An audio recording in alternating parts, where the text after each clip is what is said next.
Welcome to the We're Good podcast, where we are celebrating the everyday brilliance of people working toward a more positive world. If you're looking for the good that's taking place around you, you've come to the right place. On our last episode of the We're Good podcast, you heard the amazing impact the Boys and Girls Clubs of Greater Washington are making in our region. Today, you'll meet two young women who will share their stories of growth, leadership, and the way this club has become an extension of family. You'll want to hear their journeys today on the We're Good podcast. Welcome to the We're Good podcast. I'm Leanne Necessary Brownlee, your host, and today we are following up on our wonderful episode we had on the Boys and Girls Club of Greater Washington with Dr. Minnie Anand, who was our guest. She's the Vice President, as you might remember, of Impact and Innovation. But today, as you just heard, we hope you're listening to all of these, right, ladies? Dr. Minnie was talking about two very special young women who have been participants of the Boys and Girls Club of Greater Washington. And also, they have a lot to tell us about their journeys and an amazing awards program, a program that you've been through, and we just cannot wait to hear about it today. Nola and Vera are our guests today. Thank you for joining us, ladies. Thank you for having us. Oh, you said that right in unison. Look at you. That's wonderful. Let's start off with what brought you to the Boys and Girls Club of Greater Washington. Nola, we're going to start with you because you have come full circle. Yes. Tell our audience about your full circle. Yes. So I started going to the Boys and Girls Club when I was in the 4th grade because that's when my mom started working at the club. Before going to the Boys and Girls Club, my mom had like a home daycare that I would help her out with. And I was maybe like 6, 7, 8 at the time, and the kids were like 3, 4. So coming into the Boys and Girls Club and seeing kids my age and finally being able to be around kids my age was like, wow, I don't have to take care of the kids anymore. I can be a kid now. So it was very fun being able to transition over to the Boys and Girls Club. And then as I just continued going to the club and being an active member, I started doing the Youth of the Year program when I was a senior in high school, and then went off to college for a little bit, came back, and now I'm giving back and working with the club. So that's me. That's the full circle. That is wonderful. Yes. And Vera, you are just back in from Atlanta, Georgia, where you actually were at this amazing program. Tell us a little bit about what just happened. Yes, so I did just come back from the Southeast Regional Youth of the Year program, and that was back in June 12th, I believe. And that experience was honestly amazing. First, I just don't get the chance to travel because my parents just never were one to just travel and like let us experience stuff. But what the Boys and Girls Club did for me was just give me an opportunity to meet new people from all over the country, to travel and go to Atlanta and just experience everything that was there. When I tell you we went to the Papa John's headquarters and we made pizzas, that was so much fun. And just being able to do that and just visit a whole bunch of places I never would have been able to because of the Boys and Girls Club has been amazing. And also the networking and connections I've made. I went out my comfort zone a lot, just talking to people, talking about my life and my experiences at the club. So just getting that opportunity as well. And lastly, my mom also joined me in Atlanta. Yay. So with my mom visiting me and just being able to experience Atlanta as well was amazing for me too. So I loved it. It was amazing. And it is a lot of work. Nola, you also were a part of this program and competed. Tell me about the work that goes into it. Yes, so there are various interviews that you have to do. You also have to create speeches. And one of the things that I loved about the Youth of the Year program that I think people don't really think about is one of the components is your personal brand. So for my personal brand was Strong as a Rock, rock standing for resilient, optimistic, compassionate, and kind. And I think for me, let's go through that one more time. Yes. Love this. Okay. Resilient, optimistic, compassionate, and kind. So one of the main things with this program, I feel like, is understanding where you came from and then how the Boys and Girls Club helped mold you into becoming a better person. So, I feel like it's safe to say, we all are human. Everybody goes through trials and tribulations and has things that they go through in life. And I think, especially for young people, we kind of tend to just suppress it and we don't really talk about it. And we kind of hold those emotions in and keep them close to yourself. But with the Youth of the Year program, there's no hiding. There's no, oh, I don't want to talk about. No, we're going to talk about it all. We have to get into all of it because it's a part of you. It's a part of your story. So I think with the Boys and Girls Club and the Youth of the Year program, having to confront my trauma and having to talk about my trauma and having to go on those different stages and to stand firm and to be confident in who I once was and who I'm becoming, I feel like I remember when everything was over, it was like, wow, I feel like a weight was lifted off my shoulder. Like I felt free from something because essentially I was able to talk about what I've been through and understand that I'm not defined by my mistakes. I'm not defined by not having materialistic things. I'm not defined by not looking like the girls around me or by my father not wanting to be in my life. I'm not defined by those things, but instead those things are able to catapult me into where I'm becoming. So it was amazing. It was amazing to say the least.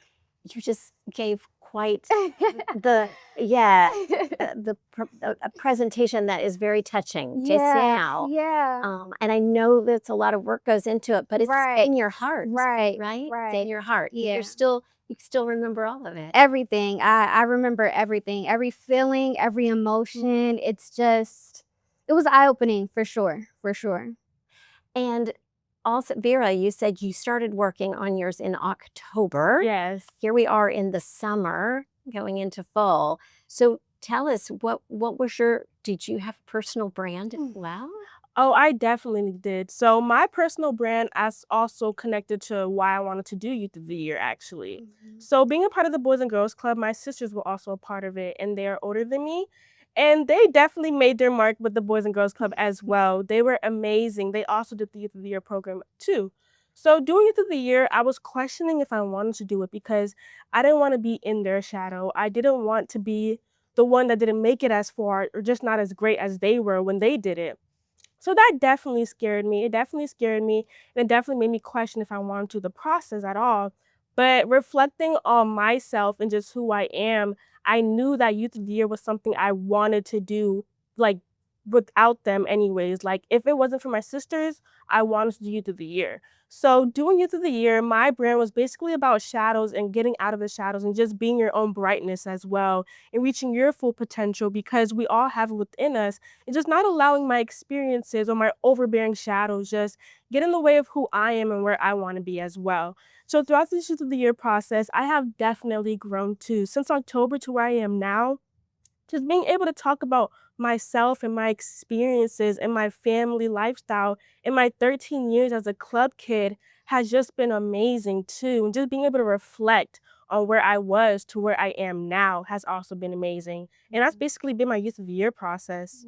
That's wonderful. And you talk about growth and about finding yourself. Yes. As you actually found yourself, as you said, at the club as a very small child, Yes, right? yes, yes. Can you give us your journey? Of course. So I actually started my journey when I was 4 years old. I wasn't an official club member yet, but I found my way in there. But the Mary Gay Village Boys and Girls Club is located in my low-income neighborhood, the Mary Gay Village neighborhood. So it was really just a 5-minute walk to my Boys and Girls Club. And it was so convenient for me and the other first-generation families within my neighborhood because with our parents, we didn't have the things like getting assistance on our homework or getting, dropped off the bus by them or just the little things like that because they weren't there. They were always working. So having the Boys and Girls Club there for us and just be so convenient and just stable for us, it was honestly a stable place. We knew they were always there 5 days a week from 4 to 7, just there ready to just pour their hearts into us. So having that stable environment for 13 years of my life has just been so just nurturing, honestly, for me and the other first generation families in my neighborhood. And you said, both of you have said, it is so important to have the clubs in your neighborhood. You talk a lot about that, Vera. Why is that so important? It's really important because if it wasn't in my neighborhood, I would have no idea how I would get there, how I would get back. I would have no idea that the Boys and Girls Club even existed.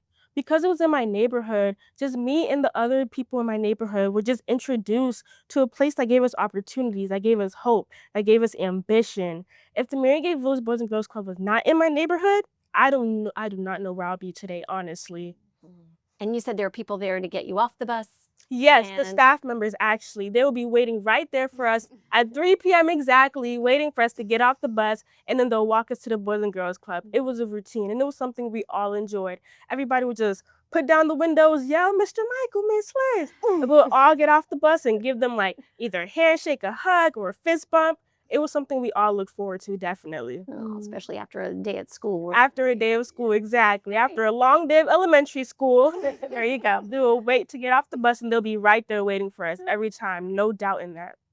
And Nola, now you are the one that is seeing the kids come through the door. Yes. Can you share a little bit about, I think one day, the day that we were talking, you were off to dance class. Yes. So can you tell us a little bit about Yes. being on the flip side, on the other side, where these kids are coming in and they are depending on you being there? What's that? Yes. So, going into the Boys and Girls Club and once having those staff to look up to, it's such a full circle moment now being that staff that they look up to.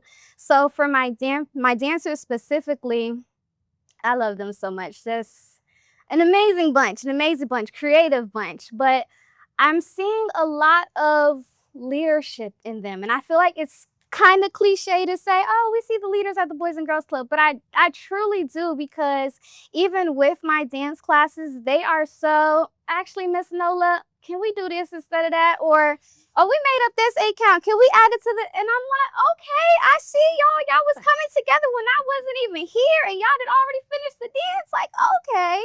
I'm starting to see a lot of that. And even with new people coming in, I was kind of, what's the word I'm looking for? I don't want to say hesitant, but I like being able to keep improving and keep moving on in my classes. And I'm seeing that even when I have new people and I'm not there, I'll see my girls, okay, you new? Okay, come over here so I can show you this part. So when Miss Nola comes and it's time for us to keep moving on, everybody knows what we're doing. So I'm seeing them take the initiative of not just working when I'm here, but also working with people when I'm not there. And for the people that want to be a part of, okay, you want to dance with us? Okay, come over here so I can show you what we're doing. So when she comes, you don't feel behind or feel like you're getting left out of anything. So I love how they're able to really make sure everybody feels welcome and everybody feels like one. That's so wonderful. And now you're seeing it. Yeah. And I love the leadership part. That's yeah. Literally. great to hear. Because I mean,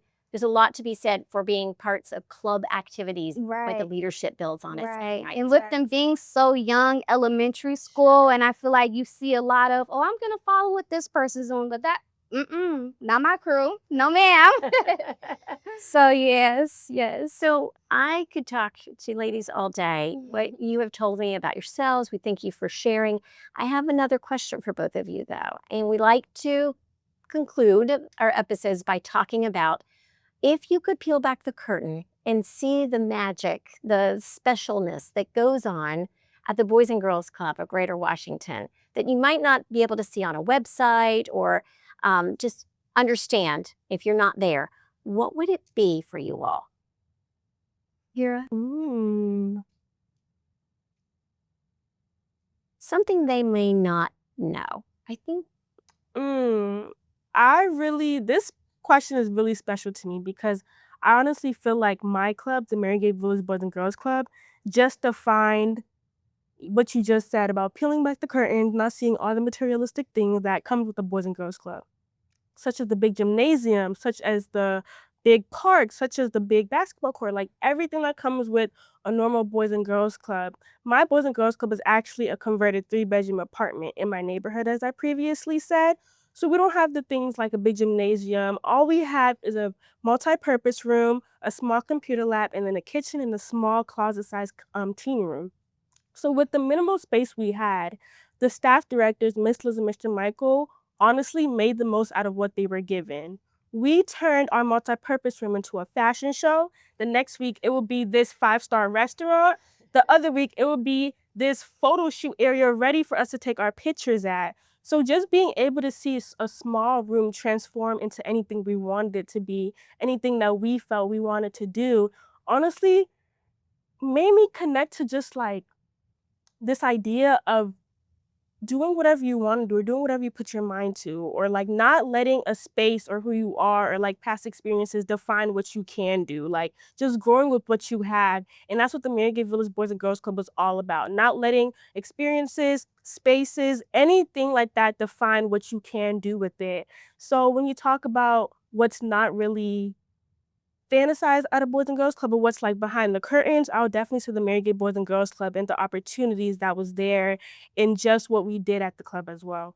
Not about the physical space. Right, just not about the physical space, but what you do with that space. I always say my Boys and Girls Club is small, but we have such a great impact. Oh, that is the best. And also the fact that you said that it's about location too. Right. So you need those to be in the neighborhood. Exactly. And I love the restaurant and the fashion Right. show, and that's fabulous. It's honestly very convenient. And even the Boys and Girls Club that aren't in the neighborhood, I know neighboring Boys and Girls Club that literally provide a bus and like go to the school and pick up those kids and bring them to the Boys and Girls Club as well.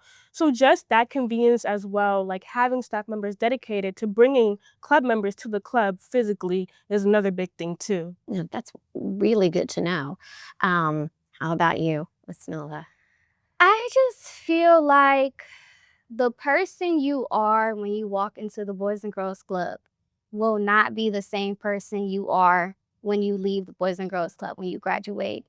And I just feel like the support that we get from the staff at the club, like for me, for example, my family's from up north. My mom's side is from Chicago. My dad's side is from Detroit. So it's like everybody at the Boys and Girls Club were my aunties and uncles that I didn't necessarily have in the family because, we were so far from each other. So I just feel like if people understood the growth and the passion that the staff truly, truly, truly have for the kids, I feel like we see a lot of daycares and places, people just drop their kids off or they just go. No, they truly care for the kids here. It truly feels like a family here. The opportunities that we are given. Just last week, we had a summit. We had kids from Puerto Rico, kids from Florida, kids from Texas. Where do you do that at? Where do you see that at? These opportunities where Miss Minnie was talking about how we went to Amazon and how we were able to just have these different amazing opportunities. They truly do care for the overall betterment of the kids here and making sure that we're able to go and do what we want to do, whether that's college, whether that's a trade, whether that's working, whatever it is that you want to do, the Boys and Girls Club will support you with it. And I think that's what matters the most. So Nilla, you have shared a lot about coming full circle. You also talked about growth. And what were you like when you came in to the Boys and Girls Club, Greater Washington, and what growth have you seen? Yes, so I feel like when I first started going to the Boys and Girls Club, I was this very shy girl that just stayed in this box and didn't want anybody to really poke at my box because of how shy I was. But with going to the Boys and Girls Club and getting familiar with everybody, the staff and the members there, and then becoming a part of the Youth of the Year program, it kind of allowed me to be able to find my confidence, and I was able to, go in those interviews, and I was able to do those speeches with the utmost confidence with the different things that I learned at the Boys and Girls Club through its various programs. So I think definitely coming in as a shy, very calm girl into this burst of energy, and it's like, oh, I'm here, y'all, what we doing today? I think it's definitely allowed me to see a lot of growth in that way. Well, I don't think there's anything that can top what you two just said. That is a perfect image of what is going on. Is there anything else you want people to know? Honestly, yes, can I look in this camera? You sure can. Go right ahead. For the youth who are watching this, or even for the adults who are watching this who know youth, Boys and Girls Club is the place to be. If you want your youth to be able to grow, to be able to make a lifetime family full of relationships, long-lasting relationships, full of opportunities, growth, happiness, I honestly can say that the Boys and Girls Club is where it's at. Yes. Being at the Boys and Girls Club since I was 5 years old to about to turn 18 in the next 2 weeks, the Boys and Girls Club was never a place where I felt like I was too young or I was too old or I outgrew the Boys and Girls Club. I always felt like I had a place there. The Boys and Girls Club has always been my second home, somewhere where I felt comfortable, somewhere where I felt noticed, where I felt seen. And that's for somebody who felt like they were in the shadows before. So seeing where I am to where I am now, I know that there's so much youth out there who feel like they need a place to feel like they're seen as well. So the Boys and Girls Club can definitely do that for you all and just be that place where you find that love and support. So Yes. That was a Yes. wonderful way to wrap it up. Love and support and growth and leadership. Yes. We have covered a lot today, and Dr. Minnie said that we would. She said she knew that we would just love sharing and hearing your story. So thank you for joining us today. Thank you. And of course, there is a great website. So if people are interested after what you just said, Vera, of course, it is going to be on our website, which is we'regood.net. We really hope that what you've heard today, you will share and you will let other people know what is taking place at the Boys and Girls Club of Greater Washington. Thank you, Vera. Thank you, Nova. thank you. Because we like to say, we're good and you're good, and we can all make a difference.